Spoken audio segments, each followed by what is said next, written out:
যদি ধরো জি যে আল্লাহ জি খুব ব্যস্ত, আল্লাহ এখন তার স্ত্রীর সাথে সহবতে ব্যস্ত আছেন, তাও একটা কথা ছিল যে আল্লাহ স্ত্রীর সাথে সহবত করছেন।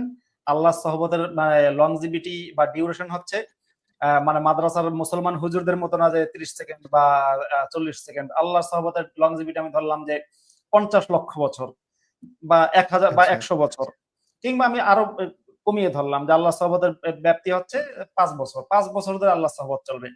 যে কারণে আল্লাহ এখন টাইম নাই ওই প্যালেস্টাইন ইসরায়েলের দিকে খেয়াল করার, তা তো না। আল্লাহ তো বই নেই, কোরআনে আছে আল্লাহ যেহেতু পুরুষ, আন্না ইয়াকুনু হুম লাহু ওয়ালাদুন ওয়া লাম তাকুল লাহু সাহিবা, আল্লাহ কোনো সঙ্গিনী নেই।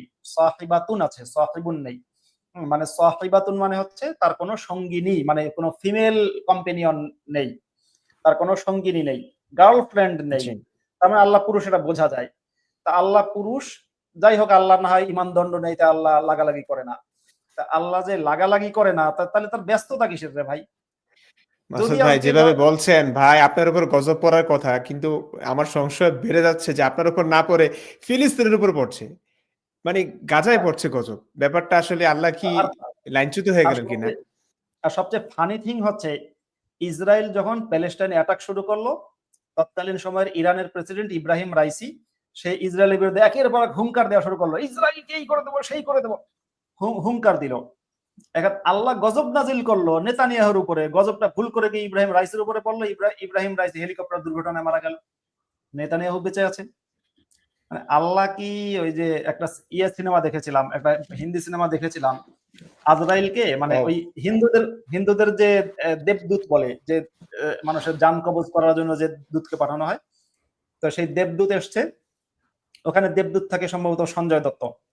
তো সে দেবদূত এসছে পৃথিবীতে যান কবজ করতে, কিছু মানুষের সে প্রাণ হরণ করবে। ওর মধ্যে দেবদূত কোথায় কোন অনুষ্ঠানের মধ্যে ঢুকে মদ খেয়ে ফেলেছে, সে যান কবজ করতে আর মনে নেই। এখন এক্সিডেন্ট হয়, কোনো মানুষ আর মরে না, কারণ ওই বেড়া তো মদ খেয়ে মাতাল। এখন আল্লাহ কি কোনো ভদকা টদকা বা ওয়াইন টোয়াইন খেয়েছে কিনা, যে হয়তো ভুলক্রমে নেতানিয়াহুর উপরে ফেলতে গেছে, গিয়ে পড়েছে ইব্রাহিম রাইসের উপরে। আল্লাহ হয়তো এখন এই ইসরায়েলের উপরে গজব ফেলার জন্য বড় বড় ক্ষেপণাস্ত্র ফেরেশতাদের পাঠায়, ফেরেশতারা হয়তো এসে কোনো ভদকা মদ টদ খেয়ে হয়তো গজবটা ফেলছে গাজার উপরে। যদি এটা হাসির মানে উপহাসের বিষয় না, কষ্ট লাগে, মানুষ মরছে।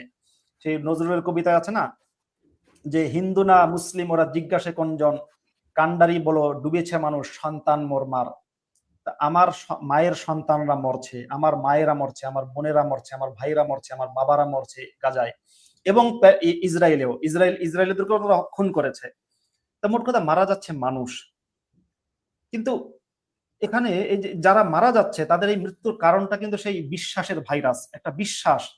যারা প্যালেস্টাইনে আমি দেখেছি, আমি তো আরবি জানি সেজন্য বলছি, দেখেছি একটা ছেলে ছেলে বা মেয়ে মারা গেল, সেই ছেলে মেয়ের বাবা গাজায় হাসতে হাসতে বলছে, আলহামদুলিল্লাহ, শহীদ শহীদ ফি সাবিলিল্লাহ, ওয়ালাদি শহীদ ফি সাবিলিল্লাহ, বলছে আলহামদুলিল্লাহ আমার ছেলে আল্লাহর রাস্তায় শহীদ হয়ে গেছে। কি আশ্চর্য ভাইরাস! হ্যাঁ, মানে নিজের মনে হয় যেন নিজের সন্তানকে নিজের হাতে জবাই করলো এই বাবা।